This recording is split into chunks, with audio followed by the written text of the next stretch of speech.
Библиотека Православно християнче представя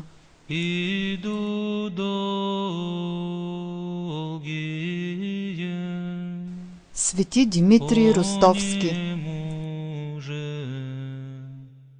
Свети Димитрий Ростовски се родил през 1651 година в град Макаров до Киев.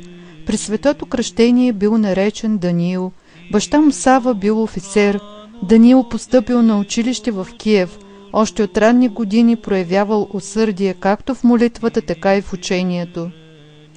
Предпочитал да чете книги и да слуша благочестиви разговори, вместо да се увлича в шумните игри на своите съученици.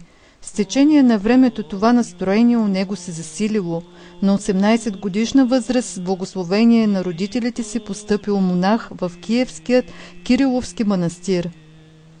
Бил постриган в 1668 година с името Димитрий. В манастира младият монах Димитрий укрепнал във вярата и благочестието. Наред с богословски и други науки се заловил да изучава и разни езици. Надарен от Бога с богати умствени сили, той употребил за добро тия скъпоценни дарове. Дмитрий проповядвал вдъхновено Словото Божие в Киев, Черногов и разни манастири. Станал игумен на Максаковският, а по-късно на Батуринският манастир. Мъдрите и красноречиви негови проповеди привличали множество слушатели. В руската църква по това време се чувствала силно нуждата да се съберат житията на светиите. Митрополит Макарий Московски бил подел отдавна това дело. В своите четии минеи той събрал много жития на светии из разни книги. След това киевският митрополит Петър Могила пожелал да издаде тия творения на по-достъпен език, но умрял без да може да изпълни намерението си. Новият киевски митрополит Варлаам търсил човек, комуто би могъл да възложи тая задача, и намерил този човек в лицето на духовника Димитрий, станал вече известен както с благочестието, така и с учеността и трудолюбието си. Дмитрий започнал този полезен труд, когато бил игумен на Батуринският манастир. Работил в тая област в продължение на 20 години, като архимандрит в Черногов и Новгород Северски и като митрополит Ростовски. Той събрал житията на светиите в четии минеи, подредил ги по месеци и дни. С това заслужил голямото признание както на руската, така и на другите православни църкви. Между това император Петър Велики назначил Дмитрий за митрополит Сибирски и Тоболски, но започнатото от него дело и разстроеното му здраве не му позволявали да предприеме далечно пътуване за Сибир.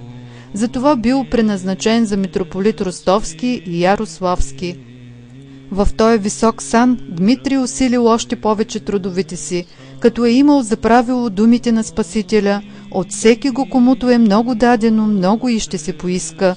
Той се грижил неуморно за благото на огромното си паство, устроил в град Ростов училище на свои средства, следял преподаванията и сам често преподавал, когато това му позволявали разнообразните занятия. Въздържан, богобоязлив, честен, благ, състрадателен и достъпен за всички, той помагал на ближните и на драго сърце давал съвети и наставления, посещавал болни, раздавал щедро на бедните храна и облекло. Непрекъснатите архипастирски грижи и дела не му пречели да продължава усърдно събирането и съставянето на жития.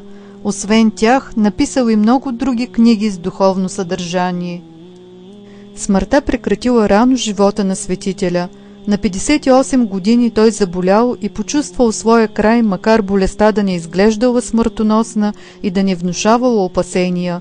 В навечерието на своята кончина той повикал при себе си певците и изслушал с внимание създадените от него духовни песни. Като изпратил всички, той задържал един от певците, който му помагал усърдно в преписването на съчинения, беседвал дълго с него за живота, за длъжностите на християнина и след това го освободил. Певецът си отишъл в своя дом с тъжно предчувствие. На другия ден рано сутринта камбанният звън известил за смъртта на светителя. Хората от митрополията го намерили умрял на колене, както се молял. Това станало в Ростов през 1709 година. Преживе светителят бил раздал на бедните всичко, което имал. При смъртта му в килията не намерили нищо друго, освен свещени книги. 43 години подир смъртта на свети Димитрий Ростовски, честните му мощи и самите одежди били открити в гроба му нетленни. В 1763 година по заповед на императрица Екатерина Велика те били поставени в сребърен ковчег.